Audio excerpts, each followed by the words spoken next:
Graça e paz, irmãos. Meus irmãos, abram comigo a palavra do Senhor. Livro de Gênesis, capítulo 13. Continuaremos a exposição do livro de Gênesis, especialmente a parte relacionada à vida de Abrão.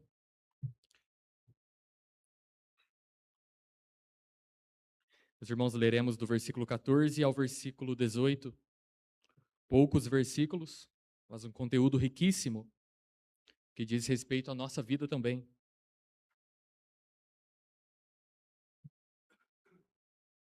Gênesis capítulo 13, do versículo 14 ao 18.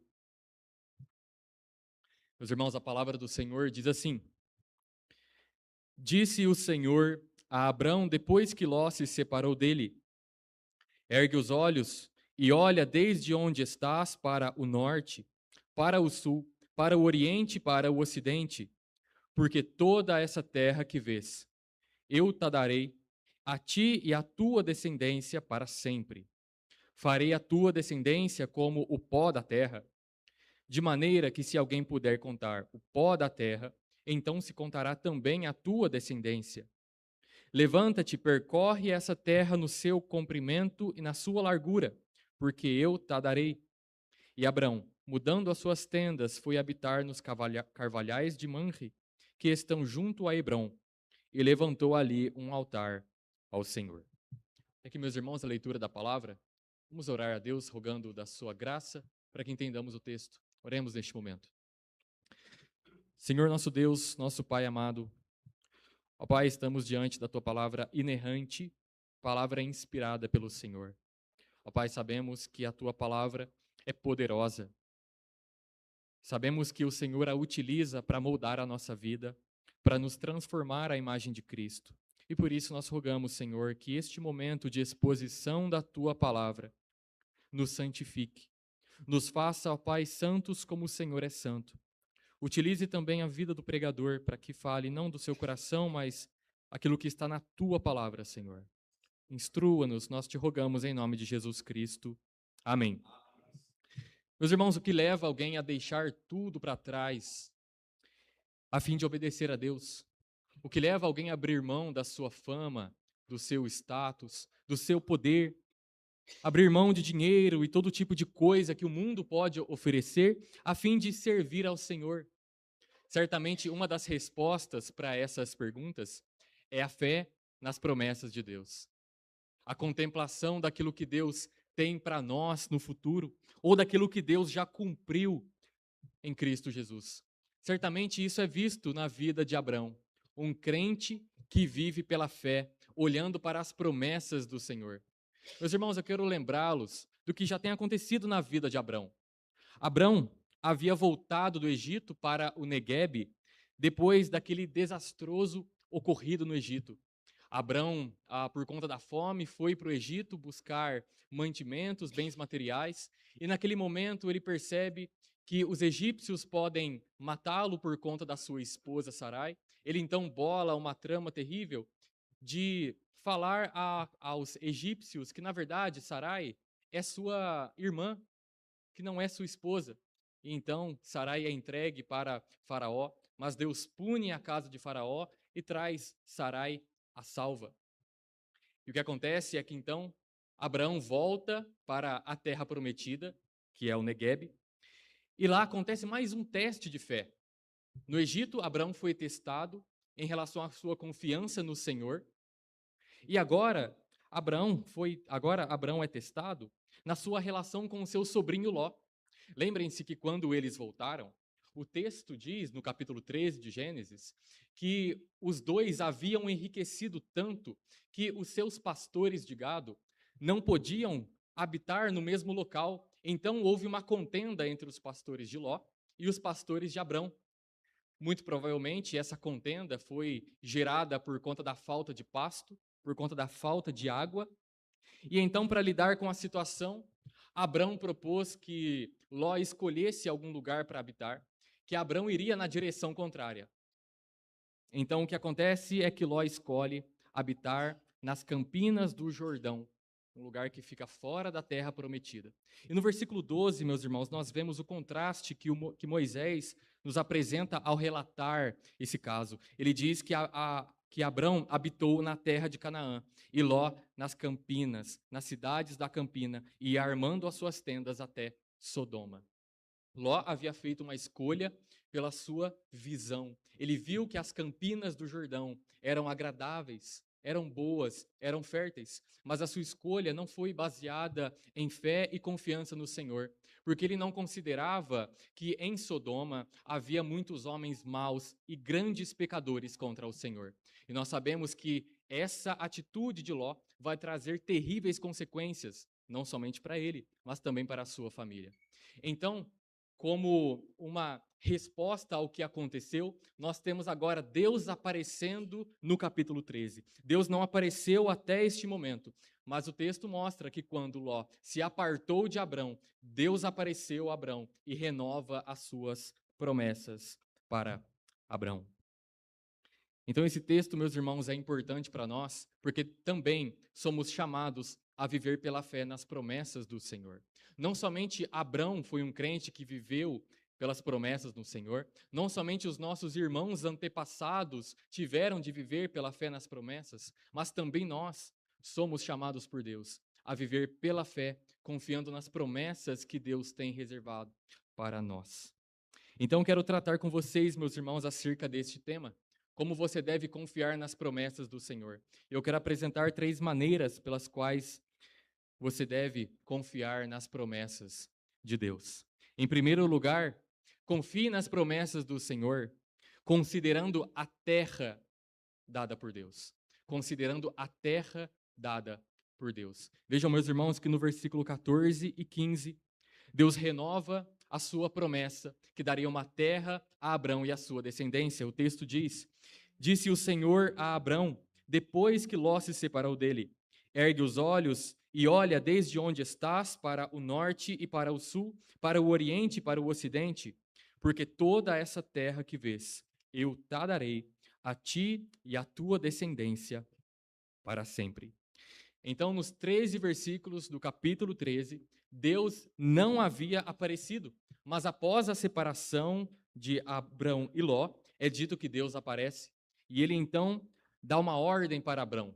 Ele diz: Abrão, ergue os seus olhos e olhe para o norte, para o sul, para o oriente e para o ocidente, e tudo o que você vê, eu darei a você e à sua descendência. E aqui nós temos um contraste interessante, porque Abrão havia dito para Ló escolher o lugar em que ele fosse habitar. E o texto no versículo 10 diz que Ló levantou os olhos e viu. Mas agora o que acontece é o contrário. É Deus quem ordena para Abrão erguer os olhos e ver. E a terra que Abrão erguer os olhos e ver, será essa terra que ele receberá e também a sua descendência. Meus irmãos, a mensagem que nós vemos aqui é muito simples, porque no capítulo 12 de Gênesis, Deus já havia dito que daria a terra de Canaã para a descendência de Abraão. Agora, o que nós temos aqui é somente a renovação dessa promessa. Talvez Abraão tenha ficado triste pela partida de Ló, e Deus está então incentivando, estimulando Abraão para que ele não fique fraco na fé e continue peregrinando pela fé no Senhor. Lembremos que essa mensagem foi escrita primariamente para o povo de Deus que estava prestes a adentrar a terra de Canaã. Lembrem-se que o povo de Deus havia sido retirado do Egito, eles então peregrinaram no deserto por 40 anos.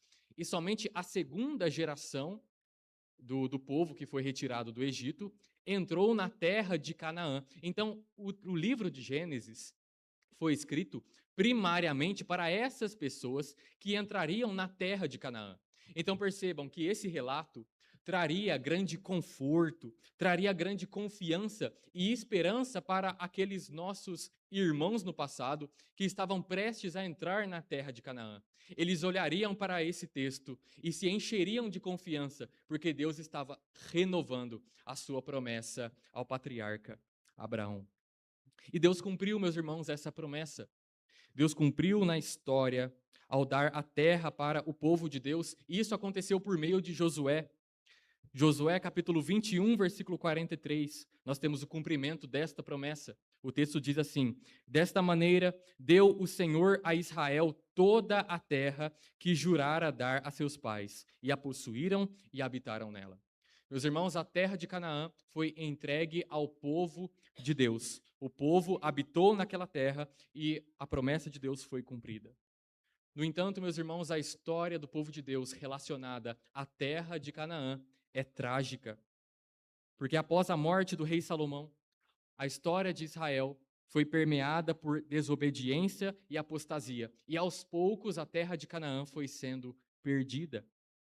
O reino do norte cai pela mão do Império Assírio, o reino do sul cai pela mão do Império Babilônico, o povo de Deus é levado para o exílio, os babilônicos tomam então conta da terra prometida. Após tudo isso, os persas controlam a terra. Depois dos persas, o Império Grego Seleucida. E quando nós chegamos no Novo Testamento, nós vemos que o Império Romano está comandando a terra que Deus havia concedido para o seu povo. E por causa de tudo isso, meus irmãos, havia uma expectativa de que o Messias seria o rei político, aquele governante que devolveria a terra prometida para o povo de Deus. E muitos que seguiram Jesus o consideravam dessa forma. Pensavam que Jesus seria aquele líder político que retiraria o Império Romano do poder da terra prometida, e a terra então seria devolvida para o povo de Deus. No entanto, meus irmãos, Jesus não veio restaurar o Israel físico, mas o Israel espiritual. À luz do Novo Testamento, meus irmãos, nós vemos que a terra prometida, na verdade, apontava para algo muito maior. Deus não está mais se relacionando com o seu povo por meio de uma terra física. Aquela promessa já foi cumprida. Por isso que nós, meus irmãos cristãos, não olhamos para Israel ou para Jerusalém, mais especificamente, nos moldes como olhávamos para o Antigo Testamento. Não, o povo de Deus não está mais se relacionando com o seu Senhor por meio de uma terra. Deus agora habita em todos os lugares, não somente no templo em Jerusalém, não somente em uma terra específica. E quando olhamos para o Novo Testamento, nós vemos que a terra prometida apontava para uma terra maior, para a nova terra que todos nós habitaremos, os que creem em Cristo. Por exemplo, o autor aos Hebreus, no capítulo 13, versículo 14, diz: na verdade, não temos aqui cidade permanente, mas buscamos a que há de vir. A terra prometida era uma figura, era uma sombra da nova terra que o povo de Deus habitará. O apóstolo João, quando teve aquela maravilhosa visão, no capítulo 21, ele diz: vi novo céu e nova terra, pois o primeiro céu e a primeira terra passaram e o mar já não existe. Meus irmãos, quando nós olhamos para essa promessa de uma terra que seria dada a Abraão e a sua descendência, nós temos de automaticamente pensar não na terra física, mas em relação a nós, a terra que nós habitaremos no porvir, a terra que será renovada por Deus, que na verdade é essa terra, terra transformada pelo Senhor, porque nós aguardamos novo céu e nova terra. A palavra de Deus mostra que nós somos peregrinos. Meus irmãos, nós não pertencemos a este mundo caído. A nossa habitação será numa terra transformada, na nova terra. Não pertencemos a este mundo. A nossa pátria não é aqui. Nós temos uma pátria celestial. Então, quando os irmãos olharem para essa promessa de uma terra sendo dada, lembrem-se que existe uma terra destinada a nós. Esta terra transformada pelo Senhor. Meus irmãos, e à luz disso, eu quero apresentar a vocês duas aplicações. Diante dessa verdade de uma terra celestial, em primeiro lugar, viva como um peregrino com os olhos fixos na terra celestial. Em Filipenses capítulo 3, versículo 20, o apóstolo Paulo diz que a nossa pátria está nos céus, de onde também aguardamos o Salvador, o Senhor Jesus Cristo. A nossa pátria não está aqui. Nossa pátria não é terrena. Nossa pátria é celestial. Então, se você crê em Cristo de todo o seu coração, se um dia você depositou a sua esperança no Senhor, você deve saber que não pertence a este mundo caído, mas pertence a um mundo transformado que Deus prometeu em sua palavra. E por ter uma pátria celestial, a sua vida neste mundo deve ser transformada. Por saber que você não pertence a este mundo, o seu modo de vida agora deve ser transformado. Por saber que você tem uma nova pátria. Por exemplo, quando Pedro, no capítulo 1 da sua primeira carta, no versículo 17, diz assim: portai-vos com temor durante o tempo da vossa peregrinação. Por serem peregrinos, portem-se com temor, temam a Deus, o obedeçam, porque vocês são peregrinos, porque a pátria de vocês é celestial. Pedro também adverte ainda na sua primeira carta: amados, exorto-vos como peregrinos e forasteiros que sois, a vos absterdes das paixões carnais. Meus irmãos, vocês são peregrinos, e por não pertencerem a este mundo caído, vocês devem se abster de uma vida cheia de pecado. Vocês devem buscar mais a santidade, buscar mais a justiça, ter uma vida íntegra, um melhor relacionamento com Deus, porque a nossa pátria não está aqui, a nossa pátria é celeste. Então isso significa amar cada vez menos o mundo. Cada vez menos o nosso interesse deve estar nessa terra. O nosso desejo maior deve crescer sempre em relação à eternidade, sempre em relação àquilo que nós esperaremos e estaremos com o Senhor. Meus irmãos, a nossa vida não se resume ao aqui e ao agora. Nós devemos desejar cada vez mais a comunhão que nós teremos com o nosso Senhor na eternidade. Então pense como você vive a sua semana. Você vive sempre preocupado com as suas coisas da terra, com o seu trabalho, com a sua família. Todas essas coisas são legítimas, mas o nosso pensamento deve estar também na eternidade. Deve estar também naquele ambiente santo, naquela nova terra, terra santa, na qual estaremos com o Senhor, habitando com Ele para todo sempre. Então viva como peregrino, com os olhos fixos na terra celestial. Segundo lugar, suporte as dificuldades com fé e esperança, olhando para a eternidade em Cristo Jesus. Meus irmãos, nesse mundo quebrado pelo pecado, nós enfrentaremos luto, dificuldades, tristeza, desemprego, todo tipo de dor. Pecado nos afligirá, tirará nossa paz, destruirá alguns dos nossos relacionamentos. E diante de tanta dor, de tanto luto, de tanta miséria, nós devemos perseverar, não pensando que a finalidade da nossa existência está nessa terra, mas está numa terra melhor. Meus irmãos, quando a Bíblia descreve o lugar para o qual os crentes em Cristo irão, aquele local é descrito como local em que não entra maldição alguma. Um local onde não haverá tristeza, um local onde não haverá dor, não haverá luto, não haverá pranto, não haverá, meus irmãos, pecado. E nós devemos almejar estar nesse santo lugar, estar na eternidade com Cristo, nesta nova terra. E isso é motivador para nós. Isso nos traz mais consolo, conforto e esperança na nossa vida cristã. Então, viva com os olhos na eternidade, suporte as dificuldades com fé e com esperança, olhando para a eternidade em Cristo Jesus. Meus irmãos, que nós nunca nos esqueçamos disso. A nossa pátria não está aqui, nossa pátria é celestial. Nós somos destinados não para este mundo, mas para habitar na nova terra com o nosso Senhor. Então, essa é a primeira maneira de como nós devemos confiar nas promessas do Senhor, especialmente essas promessas relacionadas a Abraão, considerando a terra dada por Deus. Há uma terra, meus irmãos, que Deus destinou para nós e que iremos habitar se estivermos em Cristo Jesus. Em segundo lugar, confie nas promessas do Senhor, reconhecendo o numeroso povo que Deus cria. No versículo 16, Deus renova a promessa a Abraão de que por meio dele ele faria a sua descendência numerosa, grande. Vejam o versículo 16 que diz: farei a tua descendência como o pó da terra, de maneira que se alguém puder contar o pó da terra, então se contará também a tua descendência.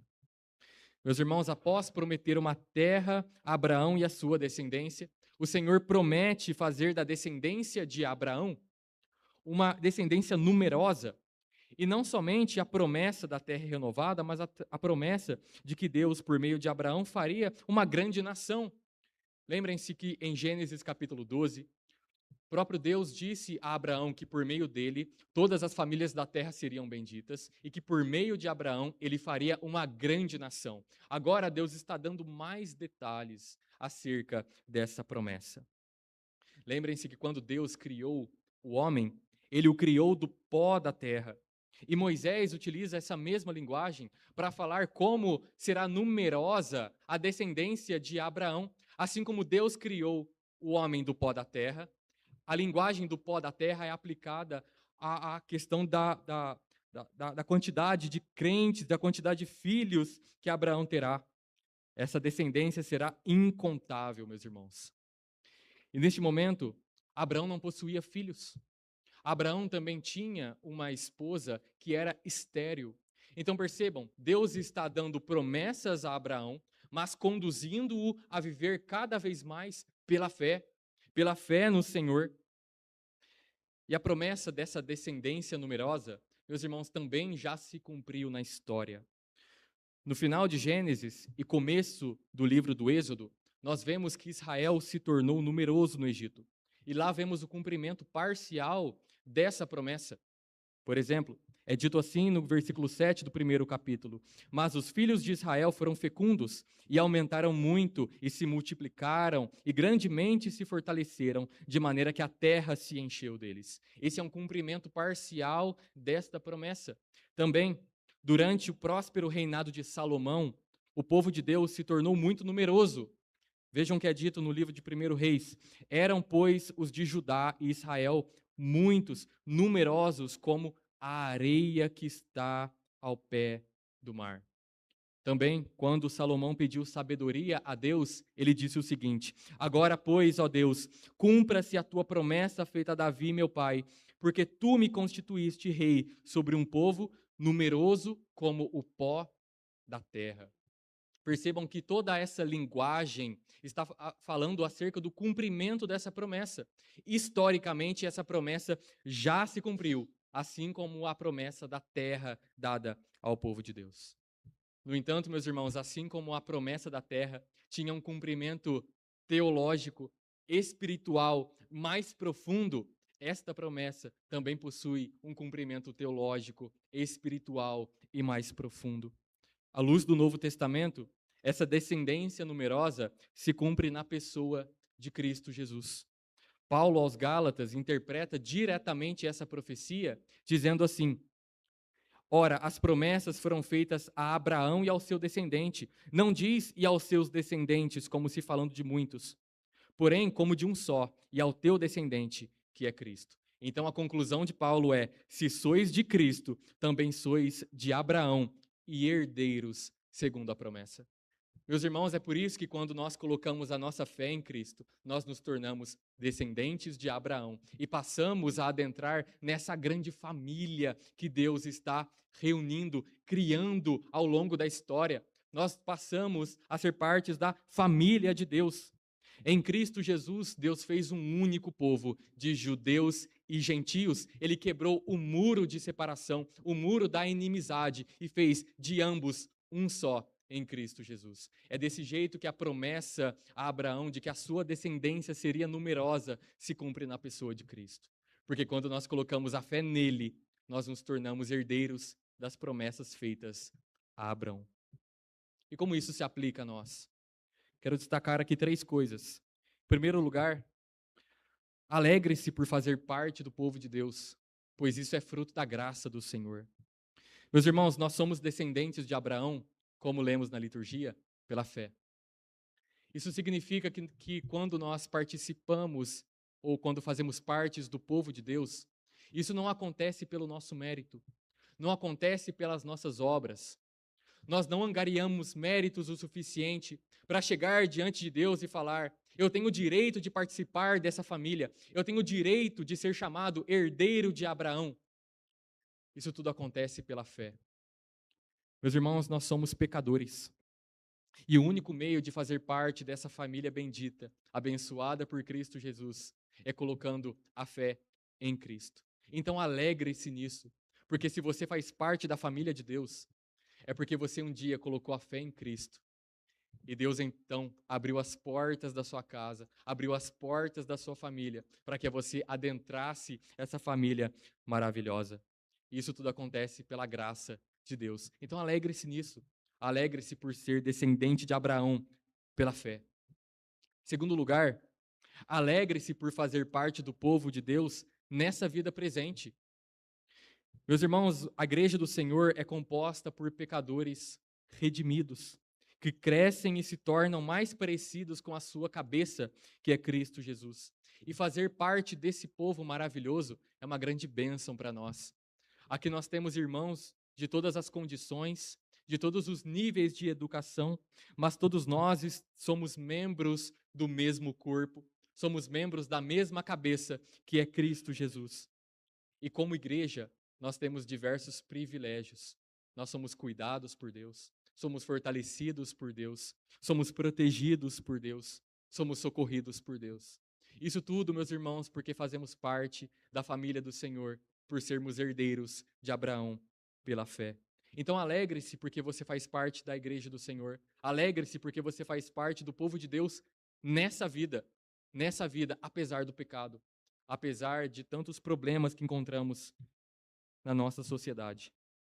Terceiro lugar, alegre-se por fazer parte do povo de Deus na vida futura. Não fique feliz somente porque você faz parte do povo de Deus agora, mas fique feliz, alegre-se porque no porvir, por causa de Cristo e do seu sacrifício, que garante a você a salvação, você também estará com o povo de Deus, louvando ao Senhor. A Escritura demonstra, meus irmãos, que a igreja de Cristo, porque foi comprada pelo sangue do seu Senhor, passará a eternidade na presença do Cordeiro, louvando e engrandecendo o seu nome. E você deve analisar o seu coração e perceber se de fato existe felicidade genuína por fazer parte da igreja agora e por fazer parte da igreja no porvir. Meus irmãos, é uma alegria imensa para nós fazer parte desse povo abençoado. Mas aqueles que não fazem parte do povo de Deus, que não fazem parte dessa família tão bendita, tão abençoada por Deus, devem analisar a sua vida e perceber o quão deplorável é a situação em que se encontram. Aqueles que nos visitam devem perceber que se vocês não estão em Cristo, vocês ainda estão condenados, ainda estão perdidos. E a mensagem do Evangelho é que se vocês colocarem a fé em Cristo Jesus, vocês farão parte da família de Deus e estarão como povo do Senhor, como igreja de Cristo. Então, meus irmãos, confiemos nas promessas do Senhor, considerando não somente a terra que o Senhor nos dá, mas também reconhecendo esse numeroso povo que Deus cria. Ao longo da história, Deus tem criado um povo numeroso como o pó da terra, como aqueles que são herdeiros de Abraão pela fé.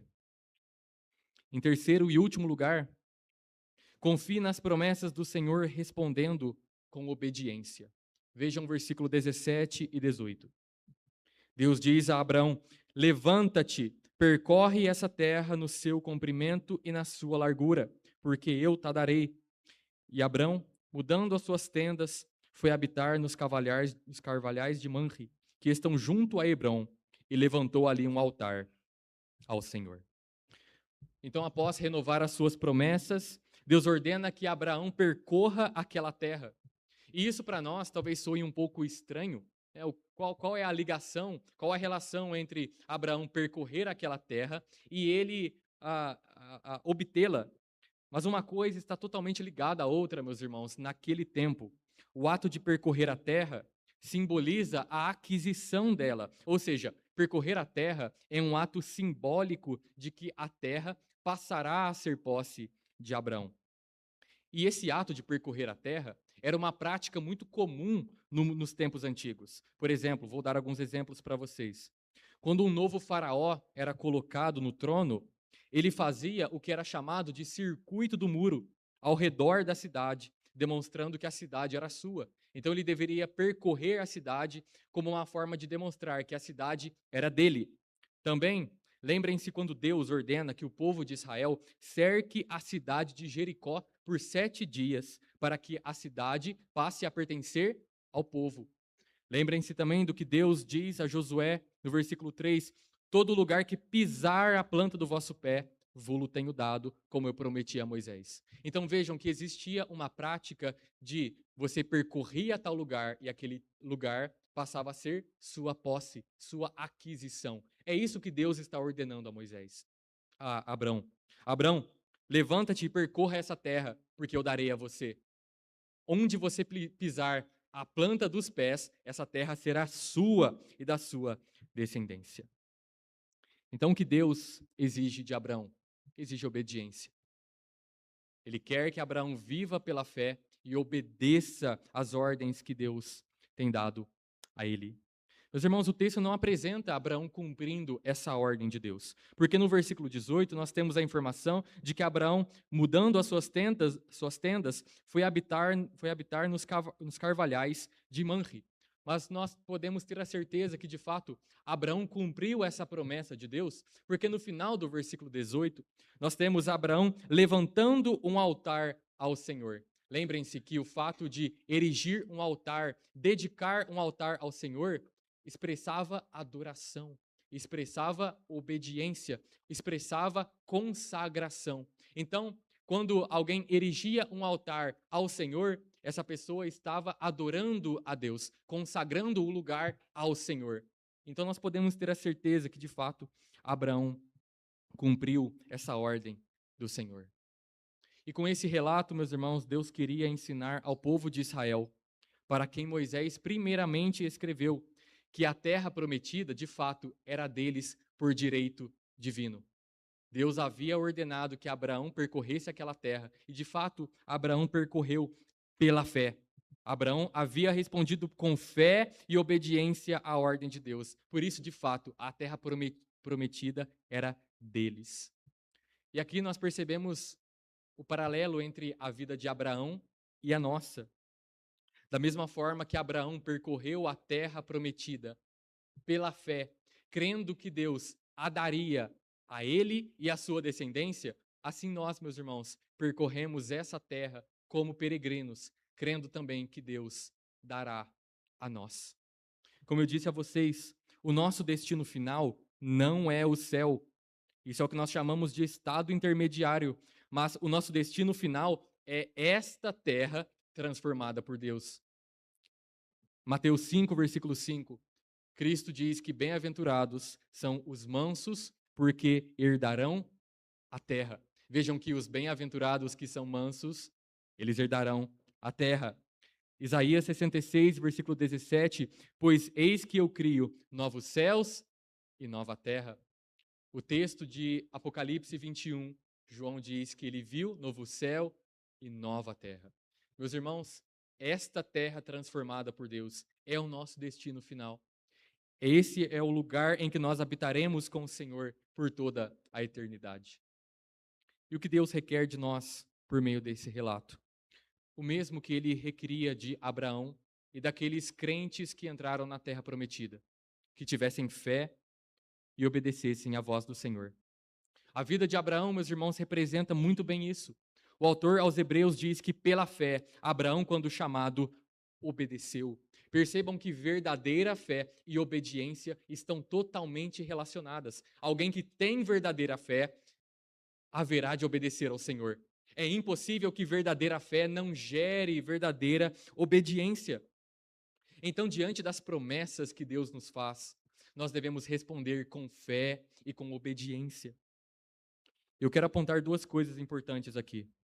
Em primeiro lugar, as promessas de Deus nos levam à obediência para nos tornar mais santos.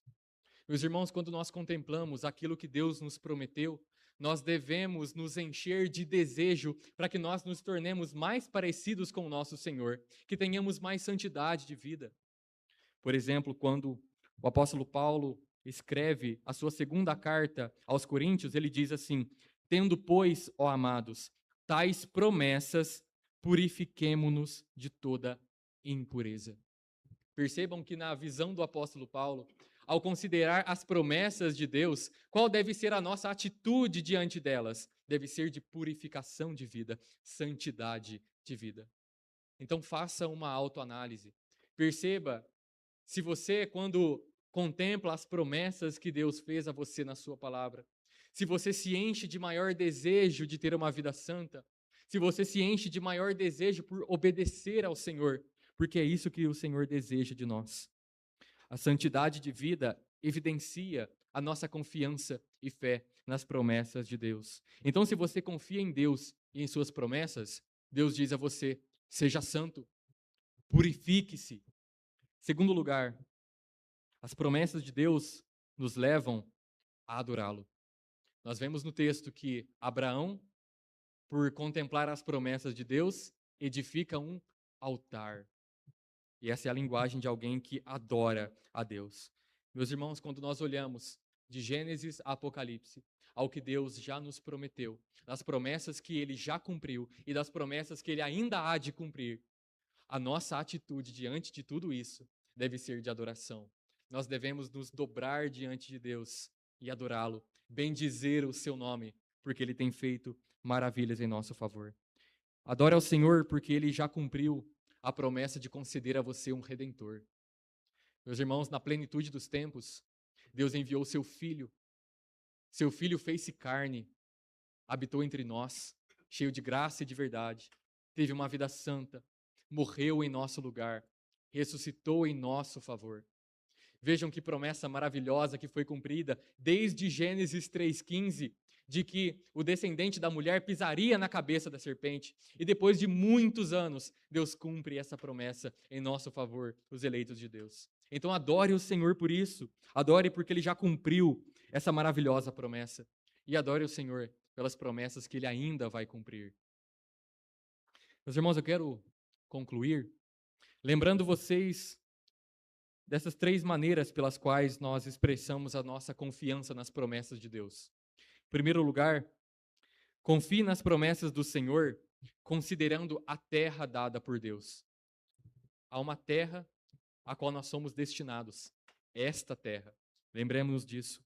Em segundo lugar, reconhecendo o numeroso povo que Deus cria. Meus irmãos, Deus fez com que a descendência de Abraão fosse numerosa como o pó da terra. Em terceiro lugar, confie nas promessas do Senhor, respondendo com obediência. Se você é um servo de Deus, se você crê nas promessas do Senhor, obedeça a palavra de Deus.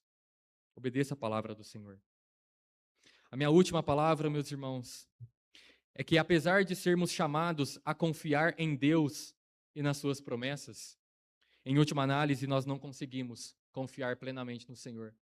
Quando nós olhamos para a nossa vida, percebemos que semanalmente o nosso coração se encontra muitas vezes incrédulo.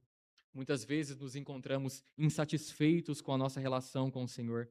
Nós pecamos contra Deus por falta de confiança, pecamos contra Deus quando murmuramos, pecamos contra Deus porque nós não colocamos a nossa fé em suas promessas. Nós pecamos contra Deus porque não confiamos nele plenamente.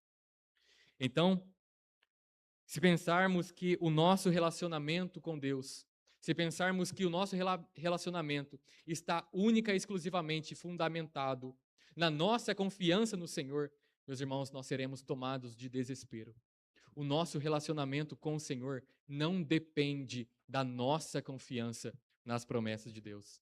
Na verdade, em última análise, depende de Cristo. O nosso relacionamento com Deus depende de Cristo. Depende da sua obra, depende do que ele fez por nós. Depende, meus irmãos, dele ter tido uma vida perfeita, morrido e ressuscitado e consumado a sua obra. Portanto, confie nas promessas de Deus, não crendo que o seu relacionamento com Deus está baseado na sua confiança, mas está baseado em Cristo Jesus. Em Cristo, meus irmãos, nós podemos ter a garantia de que Deus há de cumprir todas as suas promessas. E quando nós olhamos para Apocalipse, nós vemos tão somente aquilo que nos aguarda. Nós vemos a esperança na glória do porvir. Meus irmãos, eu quero ler com vocês o texto de 2 Pedro, capítulo 3, versículo 13. Abram comigo para que todos leiamos. 2 Pedro, capítulo 3, versículo 13.